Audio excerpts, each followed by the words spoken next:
na bokasi en Kolo, de sorte que tolonga maladie au Congo. Est-ce possible? Tolonga yango ndenge docteur Muyembe mais seulement est-ce que nous sommes tolongi maladie, tozongi na habitude à kala ya bosoto. Etika la pe mesure, etika la pe libé la gaga, ba place publique, na ba entrée ba bureau, etika la mesure à quelque chose malheur bon. Au moment où ma mesure ya manière à okunda bibembe.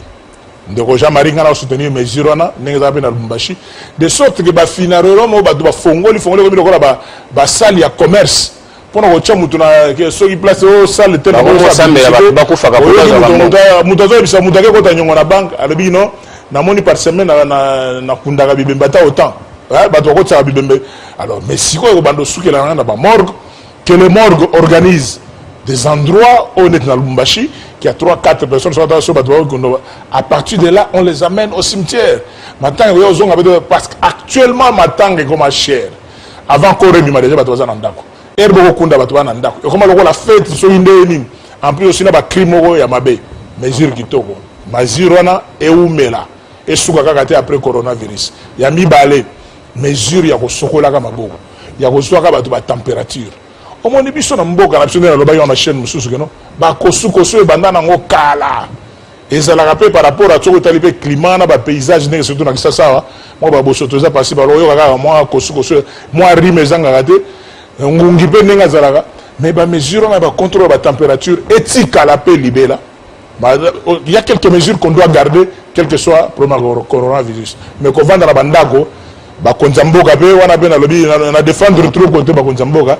Na défendre la population Hollande Bisso qu'il est souhaitable que na niveau du gouvernement on va déjà étudier comment test baro foot déjà peut-être en avance ba fonctionnaires, ba travailleurs, ba enseignants ba foot peut-être 1 ou 2 mois en avance de sorte que personne moi ba professeur va pour prétexte ces arrêtés pour le moment tozo bimazo ba non que demande le peuple gaga abimelade pour na momoluka mais ce que ça que non parce que foot tu n'as plus de raison. On va en Ndago et non, Natongo, Païn, Bachamouan, Banamateka, ils ont combien? Oui, moi, et l'eau, on a mis les so mais la rayango, Bamsou, dans le système à l'IA, Fufuna Tongo, n'a pas qu'à Potopoto. Ça dépend du régime à Moutono. Mais Moutoro calcule à partir de la sec, on va foutre. Jean-Marie, je crois qu'on comprend l'idée.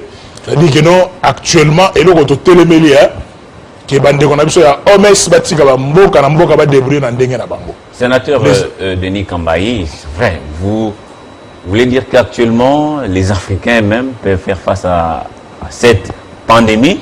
Je rappelle que vous êtes président de la Fondation Grand Kassai. Exact. Vous êtes trop dans ce qu'on appelle en lingala Bokoko.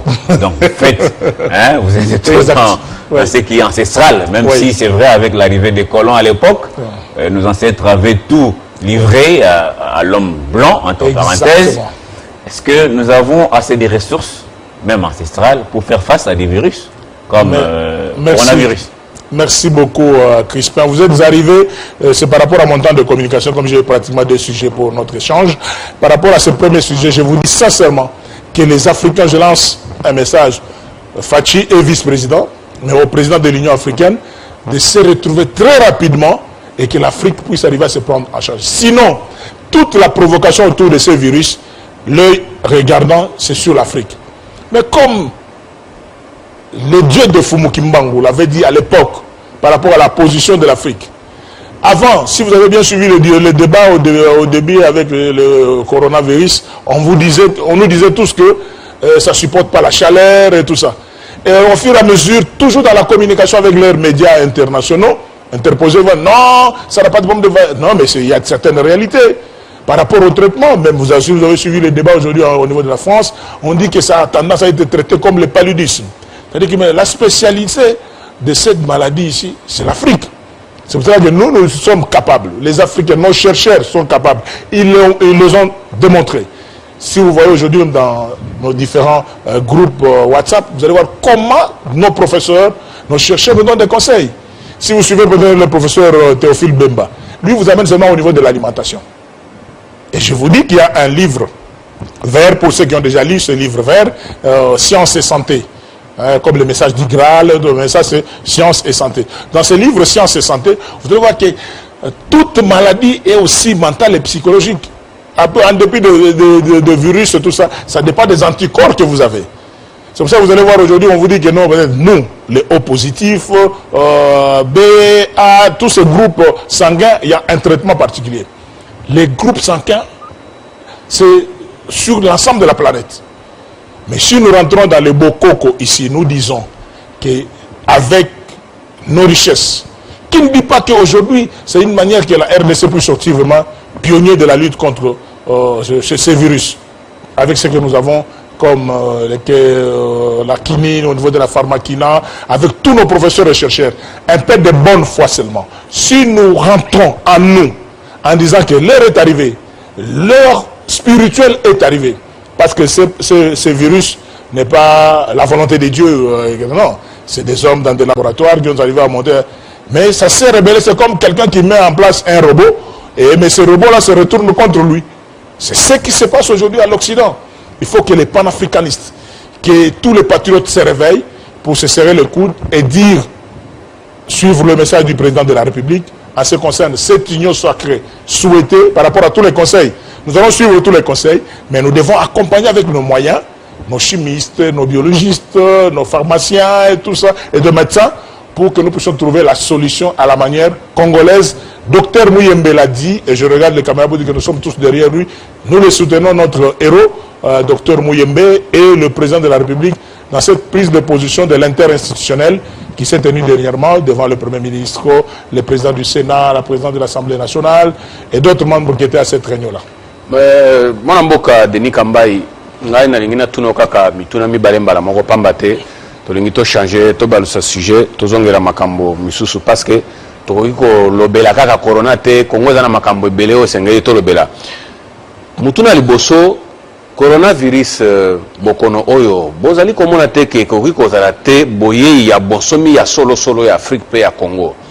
Mutuna ya mibale epesi batu bobangi mingi tellement que batu mususu bakomi komi pesa na komi soigner to komi bikisa o to bengi na lopoto automédication na kobanga ba mususu bakomo loba mela Congo bololo ba mususu lia litungu lia ai ba mususu lia melati ya moto na tongo ba mususu melaka ma ya moto ti lelo to koyoka ke mama moko kuna na komi na ngaba balobi ye asangisi Congo bololo na citron amelisi bana sikasikawa bamusu bakoloba ke bana misatu bakufi bamusu bakoloba ke bana emitano bakufi po amelisi bango Congo bololo basangisa na citron pona ko guérir entre guillemets coronavirus et pourtant nana misalisi pe examen te poye basoki azali na coronavirus ou pas yo oyebisi bango nini te ya liboso ndeko Crispin na ndeko Jean-Marie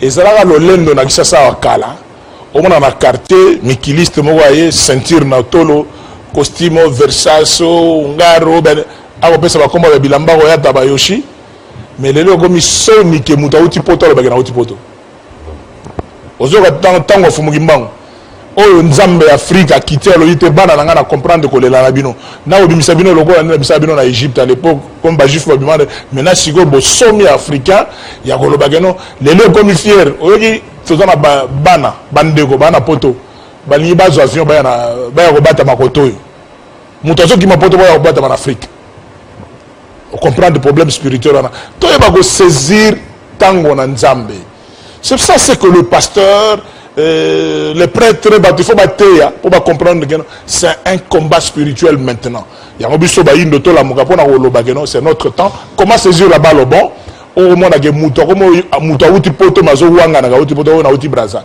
et mo ka zo la na uti Zambie pourquoi parce que comme ça la soni ko uta poto tara ba condition so ba bazana en créant ce virus tara ba condition mais si ko o ba menace ba ko sala biso pendant que nous sommes en train de trouver la solution dans ma biso te bo utiliser qui c'était bo sala boité pourquoi parce que ba mikanda ezali ba écrit ezali race na biso o bonzambe ya solo et ko gêner bango par rapport à makamolobi traitement ya ndenga bokoko non il y a des gens qui exagèrent biloko soki na no sala yango te ko sala yango il faut retourner ba expert na goloba mutoko la professeur Théophile Mimana tangi moi mingi za la teneti muto atinga na goloba mais pour azaka professeur na biso kulu to respecter mingi seri moko na kisasa to zai olia mingi kikala kasa na tangi bino histoire ya science et santé un livre où ils ont existé, que le régime alimentaire n'a pas. Au moment où Moutou, à Botami, à Koli, Tinane a conquisté sous 50 ans, à ça la sporté. C'est normal. Nous sommes tous dans la machine. Moutou a démarré, Moutou Kanaï a tombé avant de démarrer ma foot. C'est ça que nous sommes la machine. Est-ce que Maï est sali, ma foot est sali, nous sommes nani, qu'est-ce que tu dois faire par rapport à ça? Et aussi le régime alimentaire. Yo banda obotama de telle période à telle période, on lit à chaque jour. Bon, on a tant de combat et bando botama on lit à diversifier. Donc c'est pas normal. Nan toyokate na ba to sologana bango ba nzete ndenge crispar ba effectivement tout ça ton esprit à bokoko to koyi na bokoko to yebi mangba bokoko ba nzete ndenge zalaka ndenge fonctionne ba nzete tout. Banzete tout, vous avez une liste. Il faut que ne fonctionnera jamais. On doit utiliser nani bololo na citron. Non. Toyebige thé il y a gingembre. Bazote kangope thé il y a gingembre. Donc il y a tangawish na citron et zali. Pour qu'on ait wana kutu wata mundela robelo de. Yo se bateke no thé na et ko sokolo se mongongo. Nana ebité. Ata ba komi na réseaux sociaux tata ba ke biso na ndenga bokoko to yebaka makambo kinini te to yebaka te koko na ba ndeko na biso ba premier occupant ya mboka o ba pygmée bazala bazamba soki kaka fièvre makasa to atokisi yango atie mufuku afongoli munoko ezokota ye nyonso ezobima. Est-ce que pour na urbain il faut na OMS? Donc il y a des choses biso to yebige ngaso na zongo par rapport à nzoto na ngeza la kolongono. Il faut aller à moi aïe, moi litungulu, moi ndongo, moi ngade. Babilo on a beaucoup quoi, les seuls ça ganzoto. Pour éviter non, bino na enseignement sonné, ça te, ne bateau ba mela bambo mamindele, na ba balia babilo quoi, y a beaucoup différence c'est ali. Au moins la ganzoto au moins différence. Vous comprenez? Donc il y a une autre différence c'est ali, il y a golia beaucoup. Comme la bambo mamindele parce que on a de beaucoup faire na mingi bambo mamindele wana lingolo ba ya mindele bongi na mindele ya baindo bongi na baindo elanda kanzoto na nzoto mais oyebi biso e pa na biso baindo to na problème to bengi dosage dose hein soki balobi mundongo e bikisaka par exemple dosage exact okuta mutu mususu akekolia 10 mundongo mabe okuta la dose. Faut la dose Jean-Marie attaque qui sa mundele sur melango be mabe et ça libère overdose au kufibe attaque qui sa mutumindo yango eloko tout ba melango ga ndambu un conseil est simple et oyo na tuna omesté pour omesté ya otuna ngate pourquoi o melagi ti na poudre ya gingembre na citron na tongo na repas à midi aussi si golia o melango pe na pourquoi pe o melango OMS a autour d'angate pourquoi on a tongo salagi 50 pompages ou bien pourquoi t'es à autour d'angate. Il y a des choses naturelles autour de la route de monde ngala yo sabisode. Contrôle la attention na yo, contrôle les négocio tambola ba place au tambola place salité, ba ko respecter ba mettre ko sokola maboko to bi etika la libéra ko sokola maboko. Toi accompagner. Alors, Sénateur Kambayi, peut-être une dernière question, hein, parce que vous parlez tout à l'heure de l'alimentation, c'est qui est vraiment important. Alors, qu'est-ce que vous voulez dire passer comme message aux Quinoises et Quinois, surtout ceux qui ne consomment que les surgelés, je dis bien les surgelés, du 1er au 31 décembre. J'ai posé la question à quelqu'un dernièrement, ça remonte à quand la dernière fois que tu as consommé les chenilles par exemple? Il ne se rappelle pas. C'est quand même dangereux, non? Oui, je crois que comme le feu professeur Moulumbalou Koji à la conférence nationale, en parlant de quelqu'un, il avait dit la santé, regardez vous-même. C'est-à-dire que nous regardez vous-même de la manière dont nous avons grandi. Dieu nous a fait grâce, je ne sais pas par rapport en tant que descendant de l'empire de Ilungambidi, Dieu nous a fait une grâce où nous avons la période avec l'alimentation de chaque période. C'est-à-dire quoi? Nous savons qu'il y a les chenilles, nous savons qu'il y a des champignons, nous savons qu'il y a des soies, des fourmis zélées là, nous savons qu'il y a les manquenets. Donc il y a des choses qui n'ont pas besoin de lancer une commande à l'étranger. J'espère que mon ami et frère, le ministre de l'Agriculture, Jonathan Biaosuka, je l'avais suivi aussi dans son programme, revenir à ce que nous puissions commencer à faire la pêche au niveau local. C'est-à-dire que nous puissions consommer nos propres poissons de fleuve de Tanganyika et d'ailleurs que d'attendre des poissons qui viennent de très loin. Nous avons des poulaillers et des choses que nous devons faire ici localement. Tanganyika na côté mususu ndenga koloba mais yende muto apesi ba chinois marché à ba poisson ya Mwanda bagomi ko tekela ngo biso ndire utaka poto me bazo toka ngo a Mwanda ofele bako tekela biso très cher. Moi mboka Denis Kambayi tolingi to balusa sujet ya mboto kata émission oyo na likambo litali enseignement kuna na EPSP ndongo lisusu tolingi toyeba nini penza et pourtant toyoka ki mokonzi mboka wa to betelaki maboko tango alobaki kobanda mbula oyo tokoti na makambo ya gratuité de l'enseignement bana batanga ba parents pe ba respirer awa tokomo yoka susu bandongo ba déclaration kotoyo ba mususu kotoyo toyeba nini penza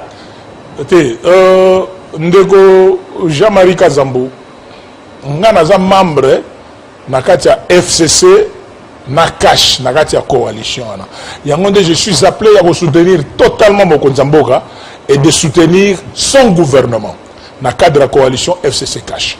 Qu'est-ce que je veux dire par là? Si aujourd'hui Mokonzi Mboka a mis parcours à co-présenter bilan na Mokonzi Sani, premier élément où na poto mon batu bandimi la gratuité de l'enseignement. Donc on dit maintenant la période où j'ai aimé, il y a des spots qui passent chez vous ici sur Télé 50 où vous voyez que non, il y a même des combattants de l'IDPS où va soutenir le ministère, il y a EPSP, va soutenir le gouvernement en ce qui concerne politique, il y a gratuité de l'enseignement. C'est pour cela que je lance un message patriotique à tout Congolais qui voudrait en ce moment ici chercher à déstabiliser les secteurs de l'EPSP pour des causes personnelles, basez là. Au moins, si je suis parlementaire, moi j'ai beaucoup de questions orales, beaucoup d'interpellations, où nous avons préparé, de sorte que après ma solo coronavirus, il y a retour dans masse de gouvernement. Mais je ne peux pas commencer à faire maintenant la publicité dans les réseaux sociaux, des conférences, les ministères ont fait ceci. Non. La place d'un parlementaire, député national ou sénateur, et ça, on a exposé ma gamunanga dans le Bélian. Mais au niveau EPSP, parce que j'ai été consulté par Banananga Belé, vous savez, en tant que sportif, pratiquant et dirigeant, dans la bande Belé, au sportif, au parti, grâce à on a vu Willy Bakonga, actuellement ministre d'État au niveau EPSP. Bazaki ba se retrouver moi ba boulot pas si voilà mais ba ko mais il est temps de le dire et surtout na niveau na biso ya parti s'il y a des tireurs de ficelle o ba ko za na kati ya parti na biso o ba li bona ko déstabiliser secteur wana ya EPSP et ça bien parce qu'il faut ba que non gratuité de l'enseignement bien que Mokonzi Mboka à la moussi yango sikoyo et zo ko na kati ya bilan ya coalition FCC cash c'est une question constitutionnelle.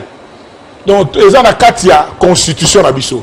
Mokonzi Mboka la Moussiango, de ministre Willy Bakonga, que je salue en passant, a piloté Yango Malam, je crois que nous avons amené ma maison, les gars. Bandeko, on a contact dans poto, Balobeli Yango B. Donc, ce n'est pas bon à ce que tout le monde a créé un problème au yoga. Oh non, détourner Bambon, on a ses copains.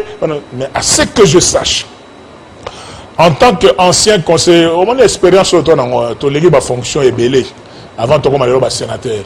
J'ai été aussi conseiller juridique dans le ministère de la fonction publique.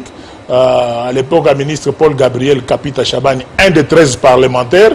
Vous comprenez la chaîne en FCC Cash. À l'époque, je sais que le paiement de salaire est enseignant. Et ils ont les circuit, il y a direction à paye aux rattachés dans le ministère du budget.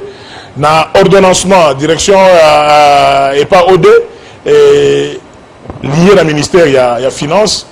Dans ce copain, nous allons contrôler. Service, il y a contrôle, il y a paye, il y a enseignant. Mais il débat sur l'année, le ministre, il fallait tout l'amourateur, il y a maille. Tout le monde a déstabiliser le secteur où il y a beaucoup de secteurs. Ceux qui battent. Ceux qui battent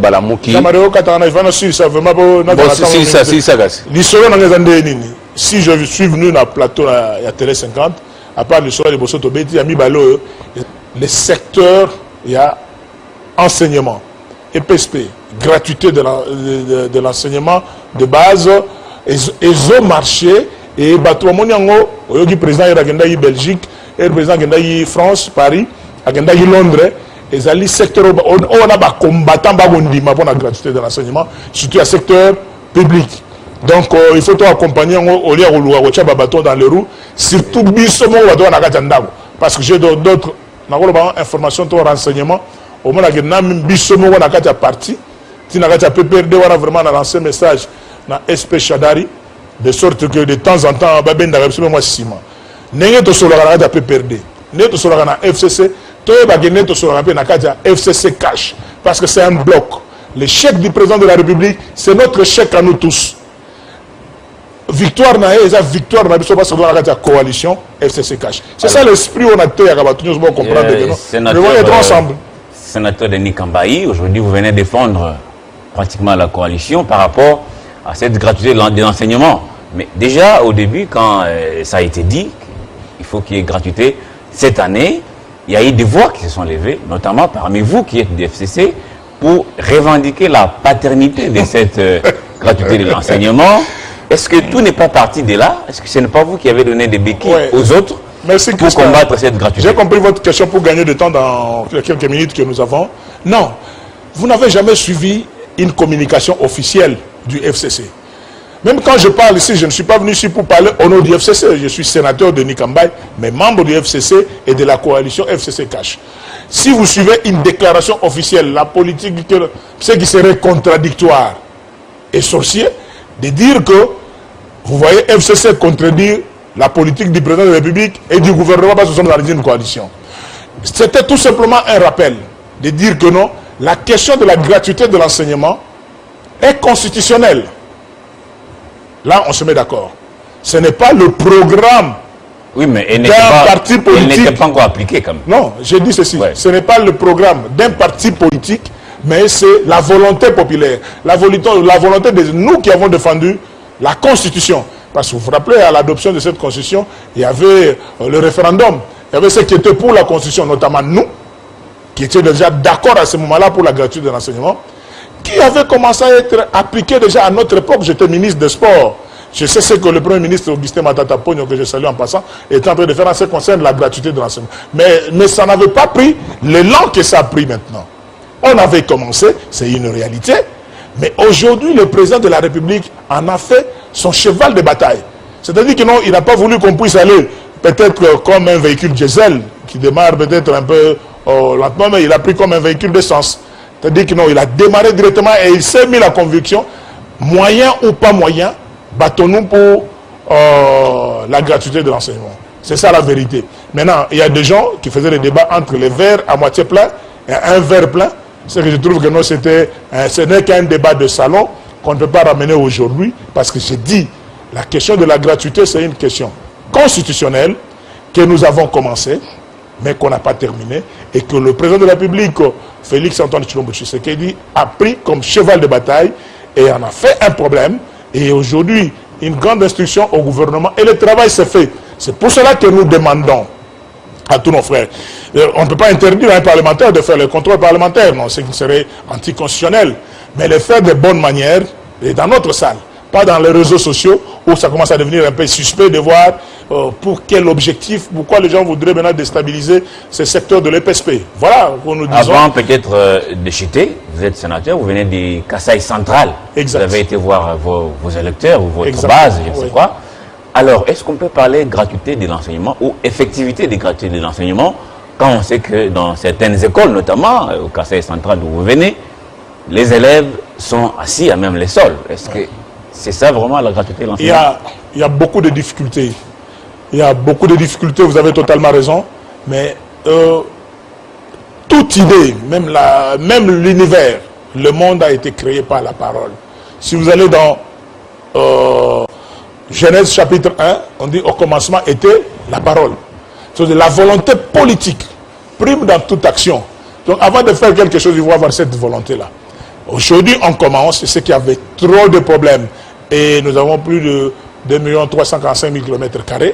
Et nous avons autant, aujourd'hui on avait 11, maintenant on avait 26 provinces, qu'il faut refaire des infrastructures Nous devons aller doucement en train de faire tout ce travail, mais dans l'unité. C'est ça l'importance de l'union sacrée. Le message du président de la République, c'est que nous puissions nous comprendre qu'en dehors du Congo, nous n'avons pas un autre pays. C'est ça, le don béni des aïeux. Donc nos ancêtres nous ont donné que ça. Mettons-nous ensemble. Tout n'est pas parfait, mais commençons quelque part pour agir. Mais l'union sacrée, il y a bino bovandi na bandaku boko mela miliki, boko mela potopoto wa miliki na ba biftek, biso ba tekingu ba biso ba kati bilanga. Toku fanzala na ba foyer na biso en attendant. Na répondant union sacrée. Na répondant déjà na mutuna na yo à travers égal, salaire égal. Même na lola et pas ya nzambe. Au moins na geno ba ange bazana ba grade.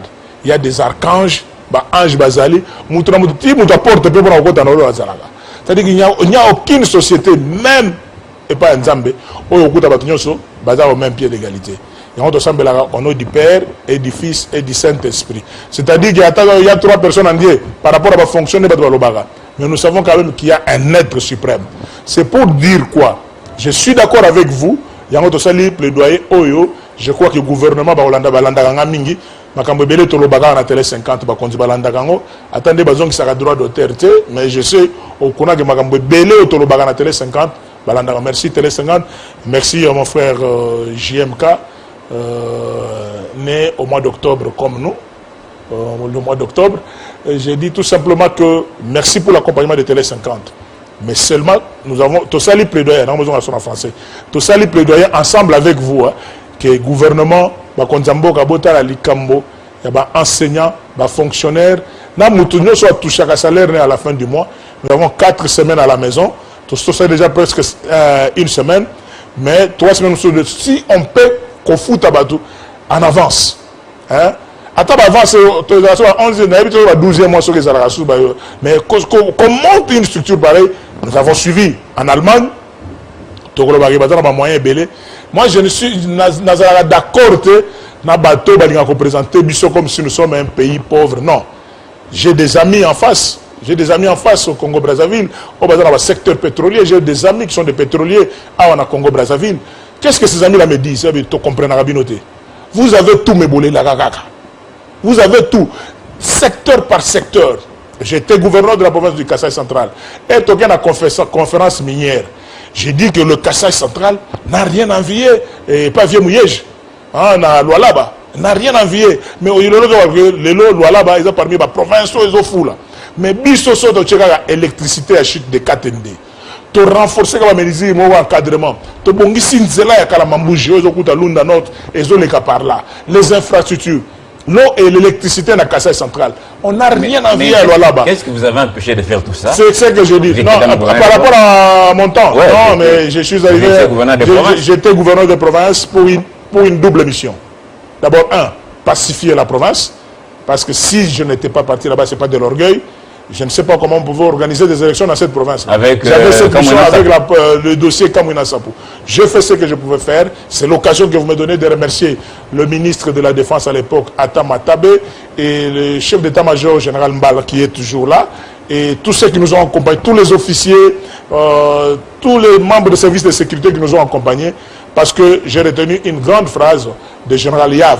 Et actuellement le président de la première zone de défense, il est chef d'une zone de défense à Lumbashi, général Yav, qui me disait qu'un bon général, c'est celui qui gagne la guerre sans avoir tiré une seule balle.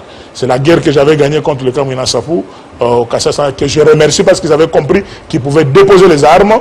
Et nous espérons que le ministre en charge de l'Intérieur, le vice-premier ministre en charge de l'Intérieur, sait réfléchir sur la prise en charge des ex-Kamwina Sapou, qui avait accepté de déposer les armes, simplement par les dialogues, pour qu'on organise des élections. Vous avez compris ma mission. Je n'étais pas parti au Kasaï central pour faire ceci ou cela. C'est la paix et l'organisation des élections.